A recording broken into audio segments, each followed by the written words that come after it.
আলহামদুলিল্লাহ ধারাবাহিক হাতে লেখা প্রশিক্ষণের এখন সপ্তম দরসে আমরা শিখব হচ্ছে 60টি বর্ণ।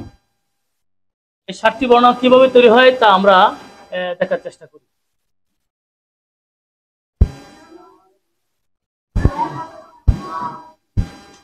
এই যে দেখেন একটি মাথা আমি লিখেছি এখানে, এটা একটা কৌশল, এটা একটি কৌশলের নাম। এইটা কি আমরা বলবো যেটা হচ্ছে চেপটা দাল। বলেন এটা কি দাল? আবার বলেন এটা কি দাল? এটা কি দাল বলেন? চেপটা দাল। এই চেপটা দাল একটা প্রকার, এখান থেকে বর্ণ তৈরি হবে 4টি। আবার আছে প্রশস্ত দাল, এখান থেকে বর্ণ তৈরি হবে আপনার 3টি, মোট 60টি বর্ণ হবে এখান থেকে।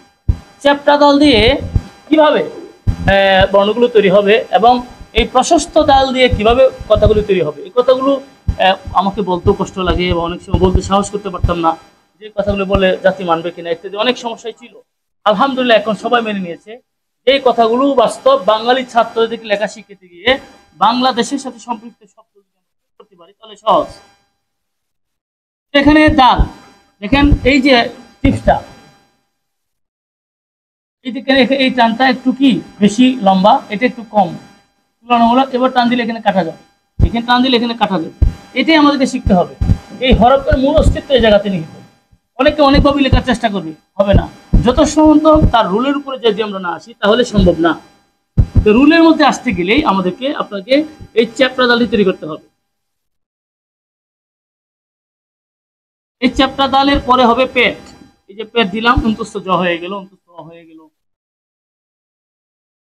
চ্যাপ্টা দাল, এই যে পেট, এই পেটটা হলো একটা বিশেষ লক্ষণীয় বিষয় আমাদের, এই পেটটা তৈরি করতে পারা। অন্তস্থ জ, অন্তস্থ অ, সবাই খেয়াল করেন এবং বোর্ডে তাকিয়ে থাকেন। সবগুলো মূল ভাবেই কিন্তু আমরা এগিয়ে ফেলতেছি এবং শেষ পর্যায়ে চলে আসছে ফ। যেখানে এখানে আগের মতোই চ্যাপ্টা দাল থেকে তৈরি করা, নিচে পেট, চ্যাপ্টা দাল তৈরি করা, নিচে পেট, উপরে চ্যাপ্টা দাল, নিচে পেট। এই পেটগুলো খেয়াল করতে হবে। এর সাথে সম্পৃক্ত আরেকটি হরফ হলো এই মধ্যনস। কি বলেন?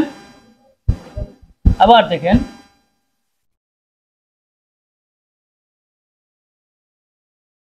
মধ্যনস। এই দেখেন, এই যে মাথাটা আমরা দাঁড় করিয়েছিলাম চ্যাপ্টা দাল, এখান থেকে কিন্তু আমরা অনেকগুলো বর্ণ পেলাম। কি পেলাম? চ, অ, ফ, মধ্যনস। এই 4টি বর্ণ হয়েছে আপনার এই চ্যাপ্টা দাল থেকে। আপনাদেরকে সবাইকে বলতো এটার নাম কি বলেন? আবার বলেন চ্যাপ্টা দাল। তাহলে চ্যাপ্টা দাল যদি আছে তাহলে একটা প্রশস্ত খোলা দালও তো আছে, তাহলে তার বিপরীতে। রাত যদি থাকে তার বিপরীতে দিন আছে না? ছেলে যদি তার বিপরীতে মেয়ে আছে না? হ্যাঁ, স্কুল যদি তার বিপরীতে কি আছে? এখন মাদ্রাসা আছে। তো বিপরীতে থাকতেই হবে। যেহেতু এটা চ্যাপ্টা দাল, তাহলে আমাদেরকে দেখতে হবে প্রশস্ত দালের অস্তিত্বটা কোথায়। এটি মূলত গবেষণা। এই গবেষণাগুলো রক্ষা করে আপনি আপনার প্রতিষ্ঠানের মানকে বৃদ্ধি করতে পারেন। দেখেন এই যে প্রশস্ত দাল, এখান থেকে আমরা 3টি বর্ণ তৈরি করব।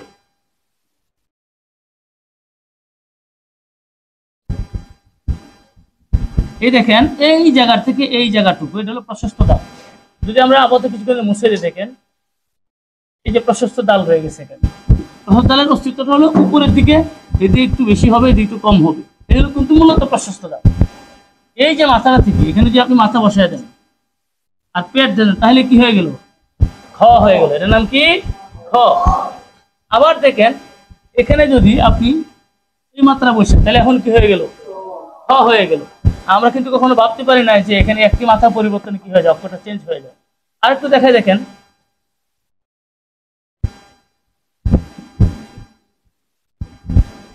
এটা কি হয়ে গেল? ঠ হয়ে গেল। আবার বলেন কি হয়ে গেল? ঠ হয়ে গেল। তাহলে আমরা কি দেখতে পেলাম? দেখেন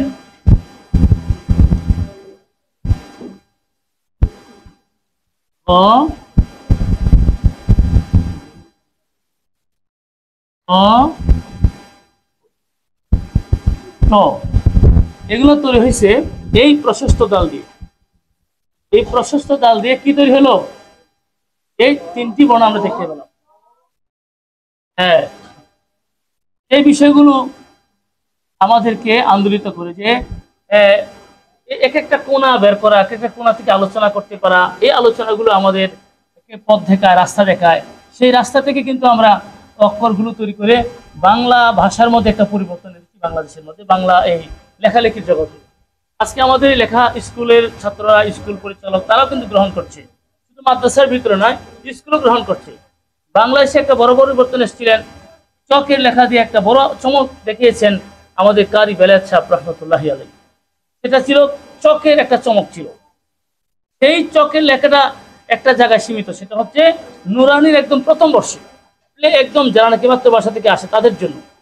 কিন্তু দ্বিতীয়, তৃতীয়, চতুর্থ এই সকল বর্ষে যারা পড়ে, যেহেতু আজীবন লিখতে হবে চক দিয়ে না, কি দিয়ে? কলম দিয়ে। অফিসে গেলে কি ব্যবহার করতে হবে? কলম। পরীক্ষা দিতে হবে কি দিয়ে? কলম। তাই কলমে লেখার জন্য আমরা নুরানি নাজারা হেফজখানার জন্য এই ধারা পেশ করেছি। তাই এই ধারাটিকে আমরা যদি গ্রহণ করি, ইনশাআল্লাহ অতি অল্প সময়ে আমরা কিন্তু এই অক্ষরগুলো লিখতে পারবো। বারবার দেখে লিখতে হবে যে এই মাত্রা কেমন, এই মাত্রা কেমন। এই জন্য কিন্তু আমরা একটা কবিতা রয়েছে এখানে, সেই কবিতাটা আপনাকে শোনাই। বলেন আমার সাথে, দেখিব 10 বার, লিখিব একবার, এইভাবে চেষ্টা চালাবো বারবার, দেখিব কতবার। কি দেখবো? এই যে এই মাথা কেমন, এই মাথা কেমন, এই মাথা। এখানে কোন আছে না নাই বলেন? এখানে কোন আছে? তারপরে এখানে কি কোন আছে? অবশ্যই আছে। এই কোনাটা হলো মিষ্টি কোনা, এক ধরনের গোল হয়ে মিষ্টি কোনার মতো হয়ে মুখ কেটে গেছে, এটা কিন্তু তিতা কোনা। এই জন্য বলি দেখিব 10 বার, লিখিব কতবার। এখানে একটু কবিতার একটু পরিবর্তন আমরা করতে পারি এভাবে আরো সহজ করার জন্য। হাত ঘুরাবো 10 বার। খাতার মধ্যে যখন উস্তাদ লিখে দিবে, তখন ওই খাতার উস্তাদের লেখার উপরে আমরা কি ঘুরাবো? হাত ঘুরাবো কতবার? বলেন, হাত ঘুরাবো 10 বার, লিখিব একবার, এইভাবে চেষ্টা চালাবো বারবার।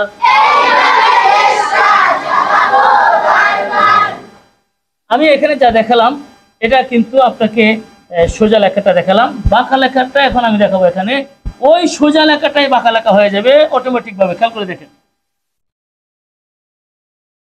এই দেখেন লেখা এখন বাঁকা হয়ে গেছে। মাথা কিন্তু ওই চ্যাপ্টাদাল যেটা, ওইটা ঠিক আছে। চ্যাপ্টাদাল যেটা ছিল আগে, ওই চ্যাপ্টাদালটা এখন কি আছে? এখনো ঠিকই আছে। এখন লেখাটা কি হচ্ছে দেখেন, হালকা করে আমরা কি করছি, এখানে বাঁকা করে দিতেছি। দেখেন জ ত অ,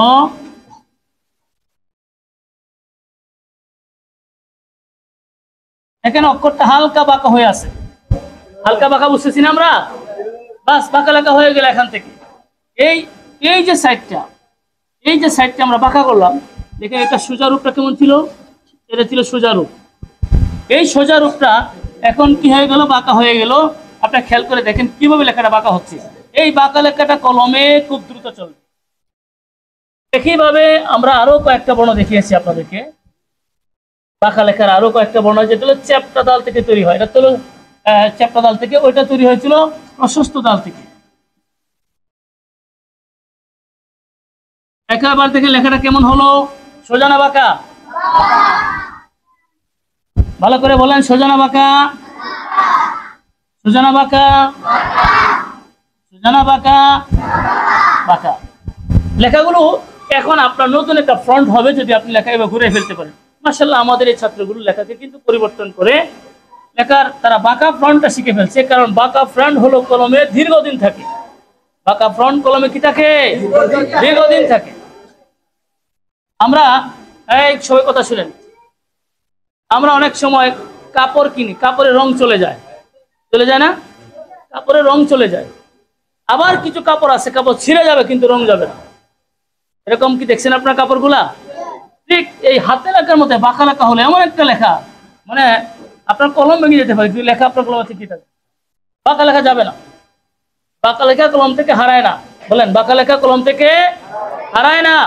প্রত্যেক প্রতিষ্ঠানকে আমি বলবো, আমি অন্তর থেকে বলছি, আমার হৃদয় থেকে বলছি, দিল সে जो बात निकलती है असर रखती है। আমার এই বক্তব্য সুস্পষ্ট। যারা বাঁকা লেখা শিখাবেন আপনার প্রতিষ্ঠানে, তারা আপনার প্রতিষ্ঠানের ছাত্রদেরকে স্থায়ী কিছু একটা শেখাবেন বলে মনে করবে। আর সোজা লেখাটা শিখানো এটা ঠিক আছে, প্রয়োজন আছে, সোজা লেখার মানও আছে, কিন্তু পরামর্শ হলো সোজা লেখাটা কলমে স্থায়ী হয় না, কিন্তু এই লেখাটা আপনার কলমে স্থায়ী হবে। তা আমরা যে 4 দিন 5 দিন মেহনত করে একটা কাজ করতেছি, সেটা হলো পরীক্ষা দেওয়ার জন্য, পরীক্ষা ভালো নাম্বার আনার জন্য। তো আপনাকে এই লেখাটা শিখতে হবে, বাঁকা লেখা শিখতে হবে।